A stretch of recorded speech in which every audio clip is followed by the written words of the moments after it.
오늘은 우리가 잘 알고 있는 나사로 이야기입니다. 오늘 우리에게 주어진 본문은 요한복음 11장 전체가 주어졌습니다. 지난주에도 워낙 길어서 다 읽지는 못했는데 오늘도 다 길어서 처음부터 끝까지는 다 봉독하지 못했습니다. 근데 아마 이 내용은 아마 다 잘 알리라 생각이 들고요. 오늘 이제 본문을 보면 이렇게 이야기가 시작이 됩니다. 나사로라 하는 이가 병들었다. 특별히 주가 사랑하는 자가 병들었다라는 이야기를 하고 있습니다. 우리가 기억해야 할 것이 예수님을 믿는 사람들이었거든요. 믿는 사람들에게도 병이 온다라는 사실이고요. 우리가 예수님을 잘 믿을지라도 고통이 있습니다. 또 믿는 사람에게도 죽음이 찾아옵니다. 이것이 우리가 첫 번째 전해야 할 그런 복음의 진실입니다. 예수를 믿는다고 해서 문제가 없는 것은 아니고요. 또 문제가 사라지지도 않습니다. 그러나 복음은 뭐냐면 우리가 문제 속에 놓여 있지만 그럼에도 불구하고 예수님이 우리와 함께 하신다라는 그런 사실입니다.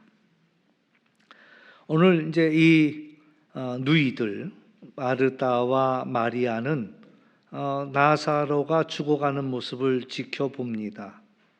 사실 제일 어려운 것 중에 한 가지가 사랑하는 이들이 아파하는 모습을 볼 때에 또 죽어가는 모습을 볼 때에 참 감당하기가 쉽지만은 않지요. 제가 일전에 신방 가서도 또 우리 임승용 장로님 이제 돌아가시기 전에 바로 일주일 전에 이제 신방을 갔는데 제가 가서 그 얘기를 했어요. 장로님께. 아유, 장로님도 이런 날이 다 있네요.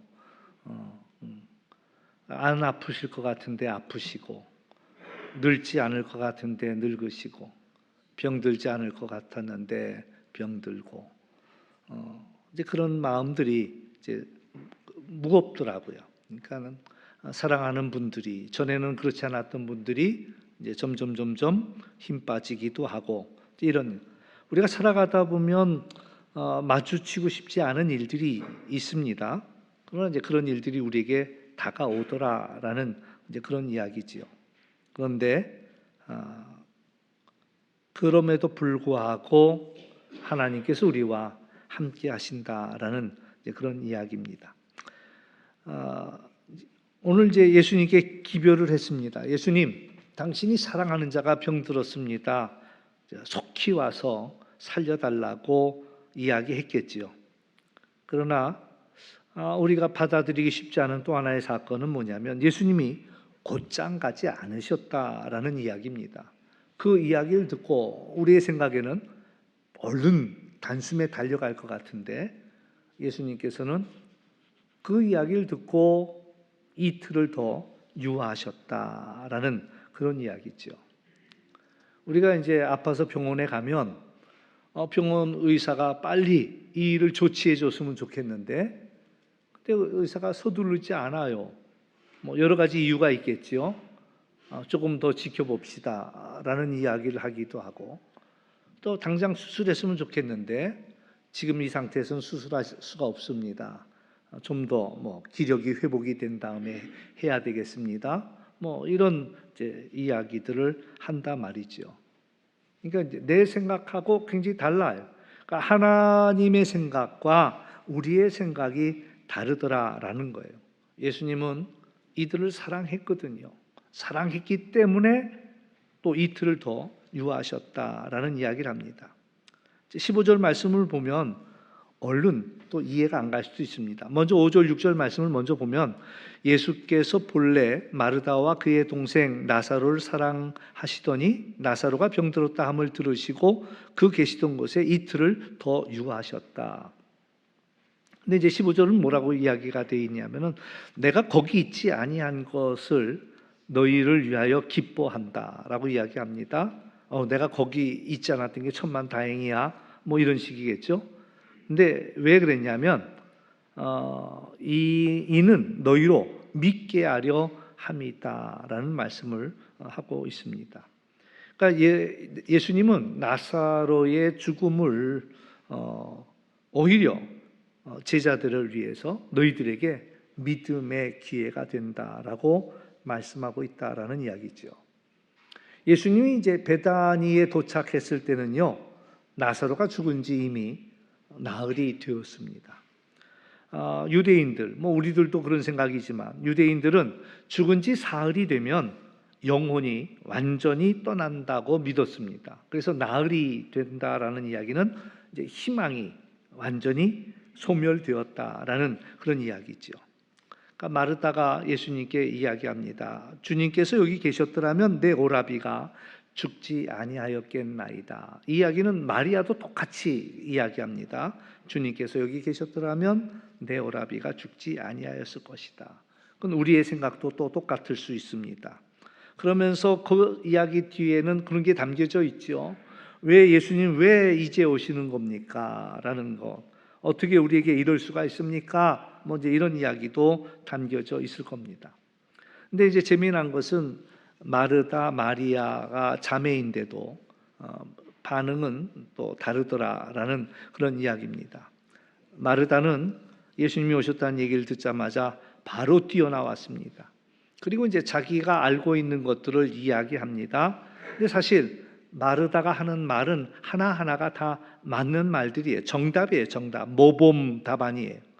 그러면서 이제 뭐라고 얘기하냐면은 예수님이 여기 계셨더라면 내 오라비가 죽지 않았을 것입니다 라고 이야기하고 이어지는 22절에서는 그러나 나는 이제라도 주께서 무엇이든지 하나님께 구하면 하나님이 주실 줄을 아나이다.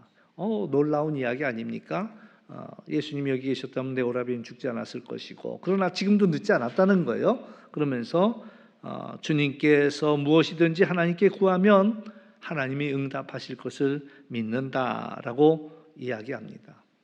굉장한 이야기죠. 그러니까 예수님이 내 오라비가 살 것이다라고 이야기하죠. 근데 또 이제 그 다음에 이어지는 이야기는 또 약간 엉뚱합니다. 네, 마지막 부활의 때에 다시 살아날 줄을 압니다라고 이야기하는 거예요. 그러니까 뭐 지금이라도 하나님이 이루어 주실 것이라고 믿는다라고 해놓고 오라비가 살아날 거다라고 얘기했더니 네, 마지막 날에는 살아날 것을 압니다. 그러니까 다 배운 대로 아주 모범 답안을 대답을 잘 했죠. 그러니까 예수님이 하신 말씀이 나는 부활이요 생명이니 나를 믿는 자는 죽어도 살겠고 또 살아서 나를 믿는 자는 영원히 죽지 않는다. 이것을 믿느냐? 그랬더니 또 마르다가 대답을 아주 멋진 대답을 합니다. 주여 그러하외다. 주는 그리스도시요 세상에 오시는 하나님의 아들이신 줄을 내가 믿나이다.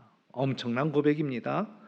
우리가 이제 세례를 받는 이들에게 예수님은 누구십니까? 이런 질문을 던지지요. 그러면 주는 그리스도시요 살아계신 하나님의 아들입니다. 아주 이게 모범 답안이거든요. 세례를 받는 이들이 이렇게 대답.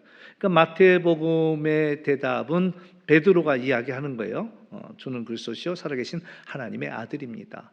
마르다가 이 엄청난 같은 수준의 엄청난 대답을 한 거예요. 주는 그리스도십니다. 이 땅에 오시는 하나님의 아들인 줄을 내가 믿나이다라는 이 엄청난 고백을 지금 하고 있다라는 그런 이야기죠.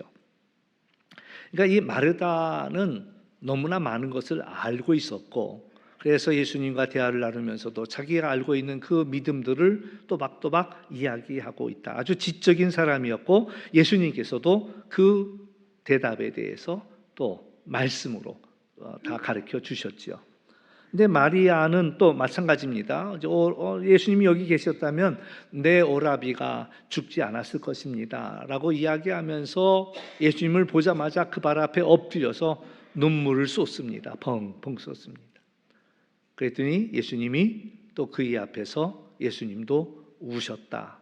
성경 전체 본문 중에서 가장 짧은 그런 구절이 바로 예수님도 우셨다라는 그런 구절이죠. 예수님이 왜 우셨을까?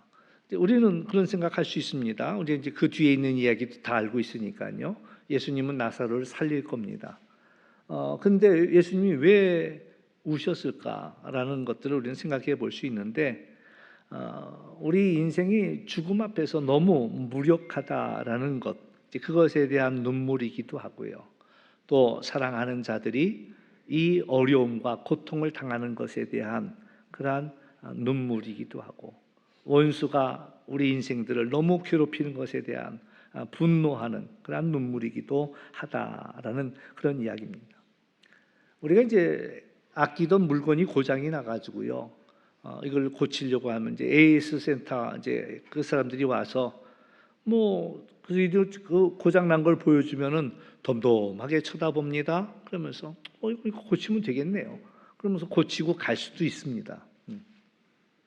그러니까 예수님도 우리의 문제를 보시면서 이제 이 나사로를 다시 살리면 되는 일이니까 그러면 되는. 근데 예수님은 그 전에 우리를 위해서 눈물을 흘리시더라라는 그런 이야기. 하나님은 멀리서 우리를 지켜보시는 분이 아니라 우리가 눈물을 흘릴 때 같이 눈물을 흘려주시는 분이시다라는 이야기고요. 이게 또 하나의 전도의 핵심입니다. 예수님은 우리의 고통을 외면하는 분이 아니다라는 이야기를 우리가 전해줄 필요가 있지요. 그러면서 함께 울어주셨다라는 거죠. 그리고 예수님 이제 무덤 앞에 섭니다. 그리고 돌을 옮겨 놓으라고 해요.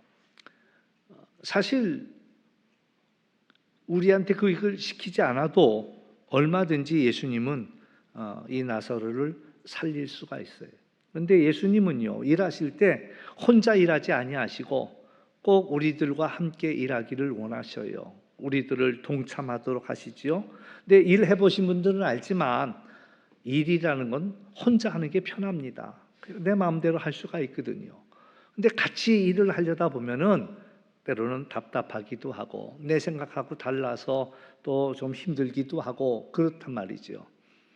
근데 하나님은 일하실 때, 예수님은 일하실 때 항상 부족하지만 우리들과 그 일을 하기를 원하시는 거예요. 우리들에게 할 일을 맡겨주시더라라는 겁니다.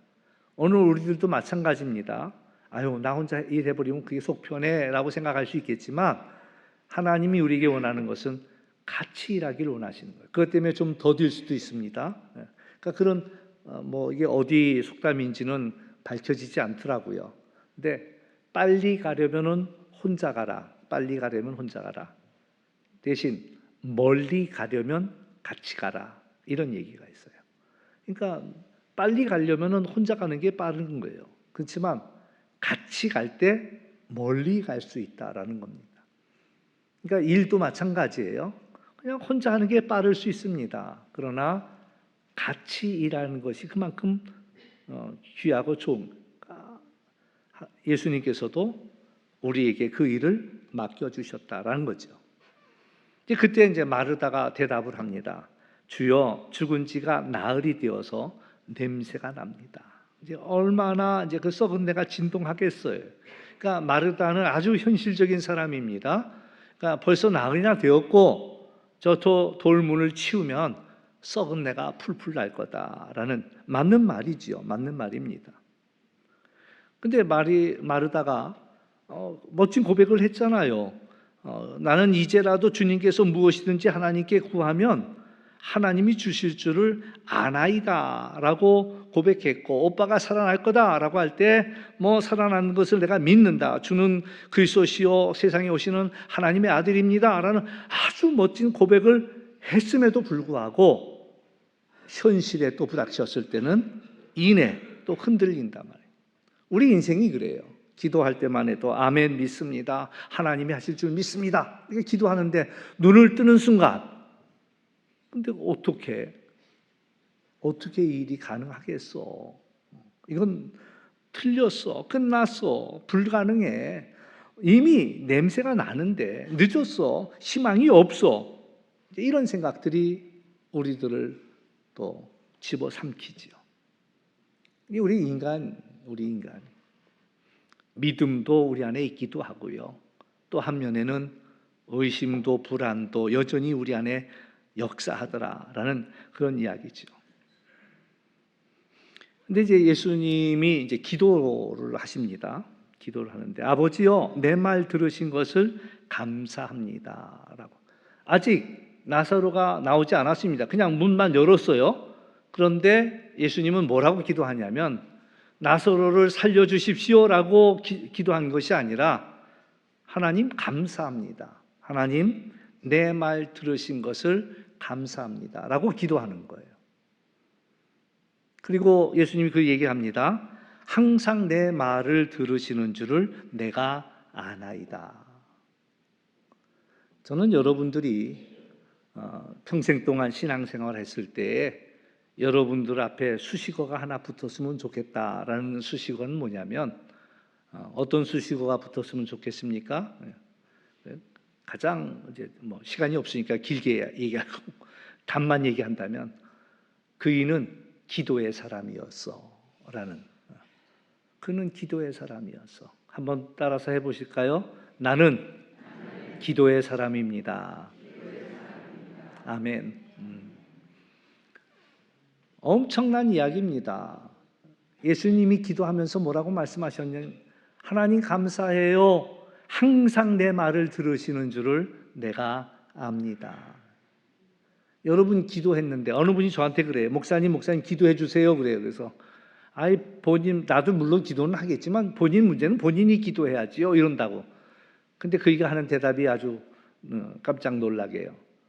하나님은 내 기도 안 들어주셔요. 하나님은 내 기도 안 들어준대. 그러니까 목사님이 기도해 달라는 거야.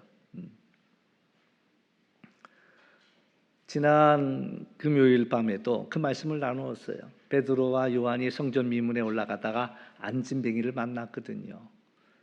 그러니까 이제 안진뱅이가 그날 먹을 거라도 구해가기 위해서는 구걸을 해야 되는데 한 푼을 줄 줄 알았더니 베드로와 이 요한이 하는 얘기가 내게 은이나 금은 없다. 내가 내게 있는 걸 너에게 주겠는데 예수님의 이름으로 일어나 걸어라. 이 이야기를 하는 거예요. 그런데 이 베드로와 요한이 괜히 그 말을 했겠냐고요. 근데 사실 베드로는 예수님이 십자가에 못 박혀 돌아가실 때도 겟세마네 동산에서 나를 위해 기도 좀 하라라고 이야기했는데 그럼에도 불구하고 잠에 떨어졌던 이가 베드로였거든요. 근데 베드로가 달라졌어요. 기도하는 사람이 되었다라는 이야기죠.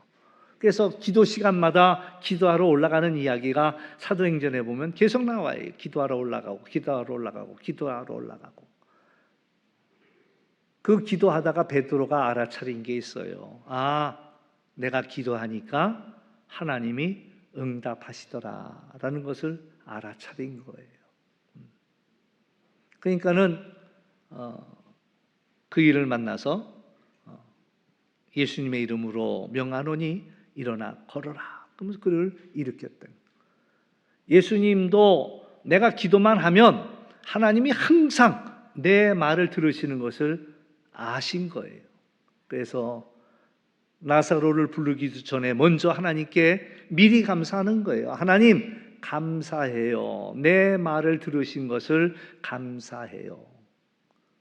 여러분도 이런 멋진 기도하고 싶지 않아요? 하나님 앞에 기도할 때마다 하나님이 내 말을 들으신 것을 감사합니다. 그와 같이 기도하시기를 주의 이름으로 축원합니다. 이 모든 일들이 지금은 꼬이고 복잡해 보이고 답이 안 보이지만 하나님은 내 말을 들으실 것이야 라는 것을 믿고 하나님 앞에 감사하는 거지요. 근데 오늘 예수님이 그 얘기를 합니다. 내가 이 말을 하는 것은 이 둘러선 무리를 위함이다라는 겁니다. 이 사람, 나를 둘러싼 이 사람들을 위함이다. 뭐라고 얘기하냐면 아버지께서 나를 보내신 것을 믿게 하기 위해서다라는 이야기입니다. 예수님이 왜 그 말을 하셨느냐? 여기 나를 둘러싼 이 사람들을 위함인데 아버지께서 나를 보내신 것을 믿게 하려고. 오늘 요한복음 11장의 이 사건은 단순히 죽은 나사로를 살리는 이야기가 아니라 예수님을 믿게 하려고 하나님이 이 예수님을 보내신 것을 믿게 하려고 일어난 사건이. 그래서 예수님도 서두르지 않으셨던 거예요. 제자들에게 이것을 알게 하기 위해서 완전히 끝난, 소망이 끝나고 희망이 끝난 그 시간까지 예수님이 사랑으로 더 버티신 거예요. 견디신 거예요. 당장 달려가고 싶지만 지금이 아니다. 그러니까 이틀을 더 내가 있다가 완전히 사람들이 희망이 꺼졌을 때에 가는 거죠. 그리고 나서 예수님이 이제 말씀하십니다. 돌문을 열어라 라고 이야기하는데, 마르다가 벌써 죽은 지가 나흘이 되어서 냄새가 납니다. 근데 우리가 여기서 하나 이제 봐야 할 것은, 예수님이 이런 말씀을 하시지요. 내가 믿으면 하나님의 영광을 보리라. 한번 따라서 할까요? 내가 믿으면 하나님의 영광을 보리라. 아멘. 예. 여러분 좋아하는 말씀 뭐 있어요? 물어보면은 있는 거 얘기하시지만 아직까지 좋아하는 말씀이 없다면 이 말씀 좋아하시기를 주의 이름으로 축원합니다. 네가 믿으면 하나님의 영광을 볼 것이야. 하나님은 우리하고 다르잖아요. 우린 여기가 끝이야. 우리의 생각은 여기까지가 끝이야. 더 이상 생각할 수가 없어. 근데 하나님은요, 우리가 끝이라고 생각한 그 다음의 계획도 하나님은 갖고 계시다라는 이야기예요. 하나님에게는 우리가 생각할 수 없는 그러한 생각이 하나님에게는 계획이 있다라는 이야기예요. 그래서 마르다에게 이야기합니다. 내가 믿으면 하나님의 영광을 보리라 내가 하지 않았느냐라는 이야기지요. 그건 책망하는 얘기가 아닙니다. 말씀을 기억하라는 거예요. 말씀을 기억하라. 내 말을 기억해라. 네가 믿으면 하나님의 영광을 볼 것이다. 믿음이란 뭐냐? 현실을 부정하는 게 아닙니다. 현실은 냄새가 나요. 썩은 냄새가 나요. 그러나 믿음이란 하나님의 약속을 더 신뢰하는 거예요.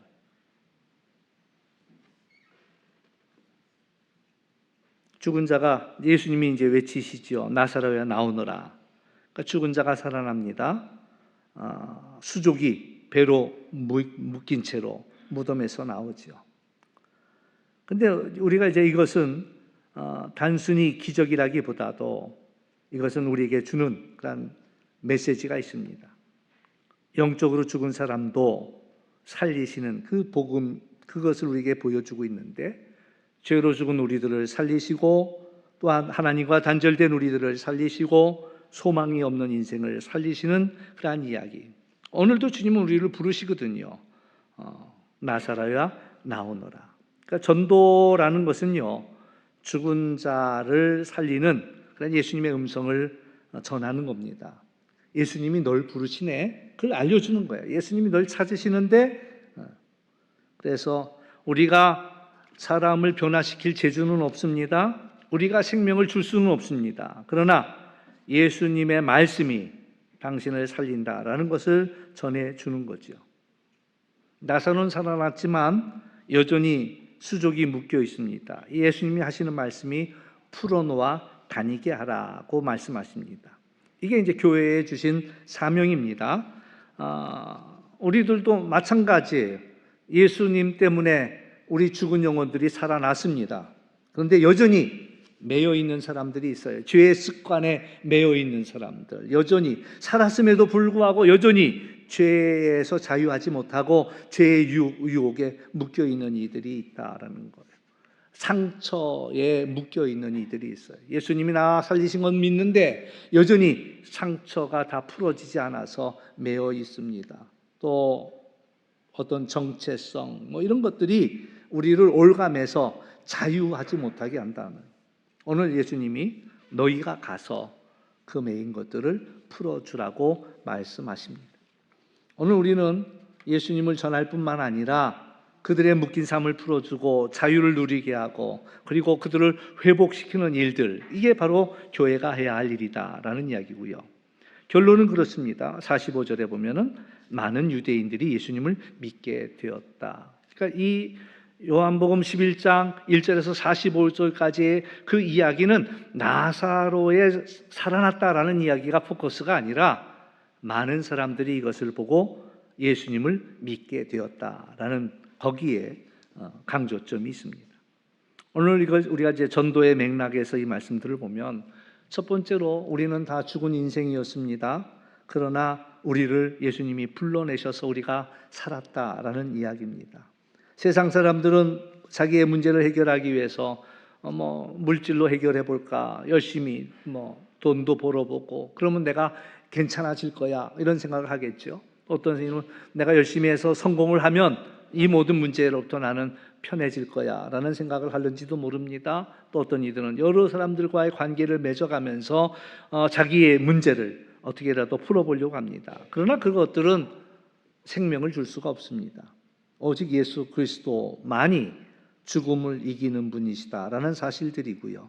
오늘 우리에게 가장 중요한 한 가지는 우리가 인생에서 예수님을 만나야 한다라는 그런 이야기입니다. 그래서 우리는 그 예수님의 부르심을 전해주는 일입니다. 나사로야 나오너라. 주님께서 부르신 것처럼 많은 사람들이 예수님의 음성을 들을 수 있도록, 예수님의 부르심, 초청을 들을 수 있도록 예수님이 당신을 부르시는데 그 이름을 들어야 우리는 산다라는 이야기입니다. 그래서 오늘 우리는 그 이야기를 들려줘야 할 것이고요. 오늘 결론은 그렇습니다. 나사로의 부활의 이야기가 아닙니다. 나사로가 주인공이 아니라 이제 다음 주간이면 이제 고난 주간이 시작이 되고 십자가의 길을 걸으시고 예수님이 죽으시는데 이 나사로가 살아난 이 이야기는 다시 예수님이 살아난다라는 이야기를 우리에게 들려주는 거죠. 그러므로 오늘 우리에게 주는 메시지는 그렇습니다. 현실이라는 이 문제 속에서 우리는 하나님의 약속을 붙잡아야 한다는, 하나님의 말씀을 붙잡아야 한다라는 거예요. 냄새나고 끝난 것처럼 보이고 회복 불가능한 이 상황으로 보인다 할지라도 우리가 해야 할 일은 예수님을 믿으면 내가 하나님의 영광을 보리라 라는 그 음성을, 그 약속을 굳게 잡으시기를 주의 이름으로 축원합니다. 현실을 부정하라는 얘기가 아니에요. 현실이 맞습니다. 그러나 거기에 우리는 현실보다 크신 하나님을 바라보라 라는 이야기입니다. 부활은 언젠가 미래에 일어날 사건이 아니라 오늘 우리의 속에서 여전히 역사하고 있다라는 이야기를 우리에게 들려주고 있습니다. 세상에는 산 것처럼 보이지만 죽어 있는 사람 많습니다. 사는 게 아니야 라는 이야기를 많이 하지요. 우리가 무덤 앞에 서 있습니까? 어떤 돌이 우리를 가로막고 있습니까? 어떤 나쁜 냄새가 우리의 희망을 막고 있습니까? 우리가 기억해야 할 것은 내가 믿으면 하나님의 영광을 보리라 라는 그 말씀을 붙잡고 마르다가 했던 고백, 주는 그리스도시요 하나님에게서 오시는 살아계신 하나님의 아들이신 줄을 내가 믿나이다 라고 고백하는 거예요. 그때 하나님의 영광이 나타나고 그때 무덤에 돌이 옮겨지고 그때 죽은 것이 다시 살아난다 라는 이야기입니다. 오늘 예수님 분명히 말씀하십니다. 나는 부활이요 생명이다. 그분이 우리와 함께 계심을 믿으시기를 주의 이름으로 축원합니다. 기도하겠습니다. 참 좋으신 아버지 하나님 감사합니다. 나사로가 사랑하지만 죽었습니다. 또 그것을 우리는 지켜봤습니다. 그러나 주님께서 이 죽음을 다스리시고 생명을 주시는 분이심을 오늘 말씀을 통해서 우리에게 말씀하고 있습니다. 오늘 우리가 정말 죽을 것 같은 상황 속에서 썩은 내가 풀풀 나는 상황 속에서 절망할 수밖에 없는 상황에서 오늘 주님은 내가 믿으면 영광을 보리라 하신 그 말씀을 우리가 굳게 붙잡게 하여 주옵소서.